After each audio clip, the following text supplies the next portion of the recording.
I bear witness that Muhammad is his messenger. As a student of the teaching of the Most Honorable Elijah Muhammad, under the leadership of the Honorable Minister Louis Farrakhan, you should know that we thank Almighty God for Moses and the Torah, and we believe in Moses and the Torah.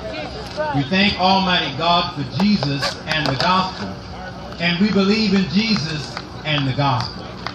We thank Almighty God for Muhammad and the Holy Quran, and we believe in Muhammad and the Holy Quran, and may the peace and blessings of the one God be upon all of his servants. I greet you on behalf of the Honorable Minister Louis Farrakhan, bringing you the greeting words of peace. In English we say peace be unto you. In the Arabic language we say As-salam alaikum. Wa alaikum salam, sir. I am certainly honored to stand before you on behalf of these great men, servants of God, whom I have mentioned. We are here really to answer a question. Is peace possible? Is peace possible? Well, let us begin by looking very quickly into the holy books. Most of us that have been a moment or two at church may remember reciting from the 23rd Psalm. Take a good one. And in the 23rd Psalm, we declare that the Lord is my shepherd. I shall not want.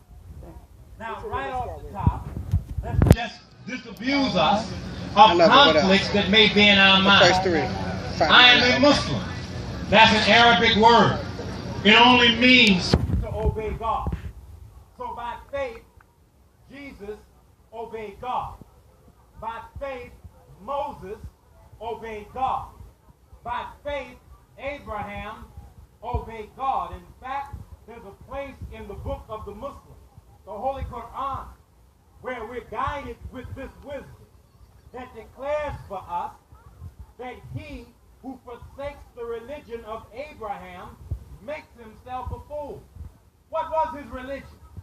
His religion was to do that which God ordered him to do. So when we say, the Lord is my shepherd, I shall not want.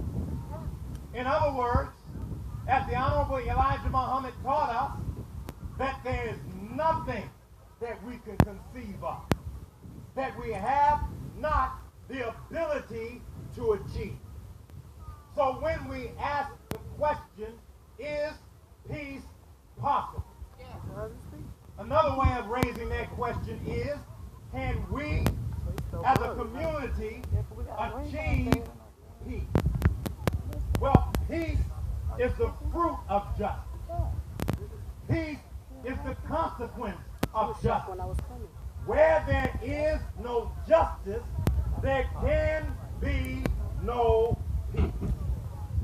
In closing, in October of this year, we will celebrate the 20th anniversary of the Million Man March.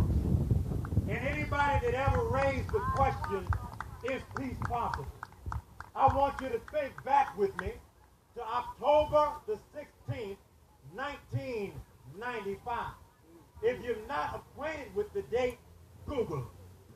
And what you'll find when you Google it is that on that day, in that moment, at that time, I, Brother Keith, my brother, Brother Alonzo, my pastor, Van Hook, who was in this crowd with me a moment ago, were united with more than 1.5 million black men in Washington, D.C. on a Monday. Our presence alone shut down the nation's capital.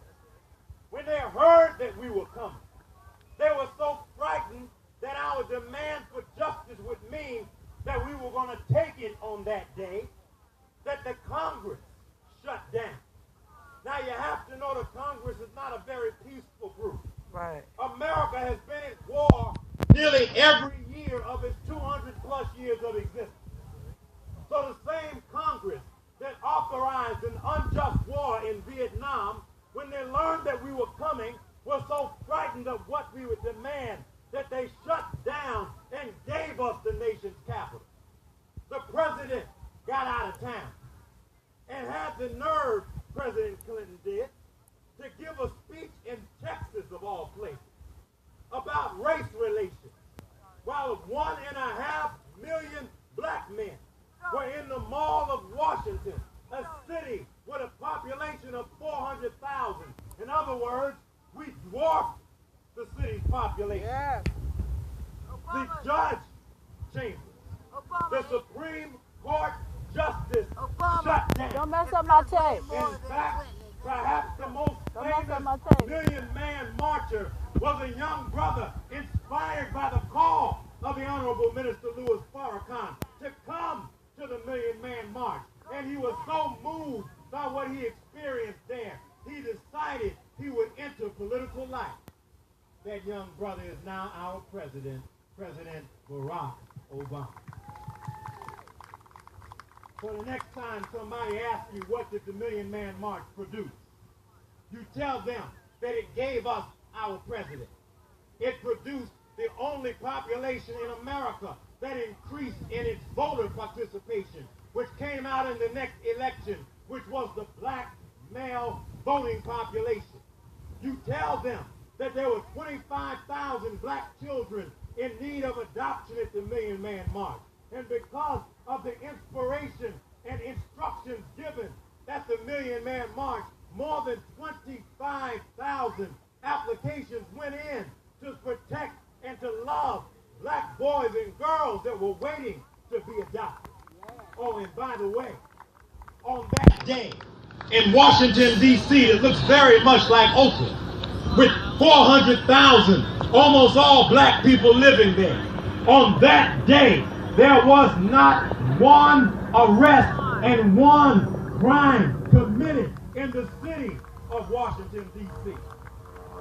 So when we say the Lord is our shepherd, we shall not want. We went to establish peace. We went to show the black man how to love himself.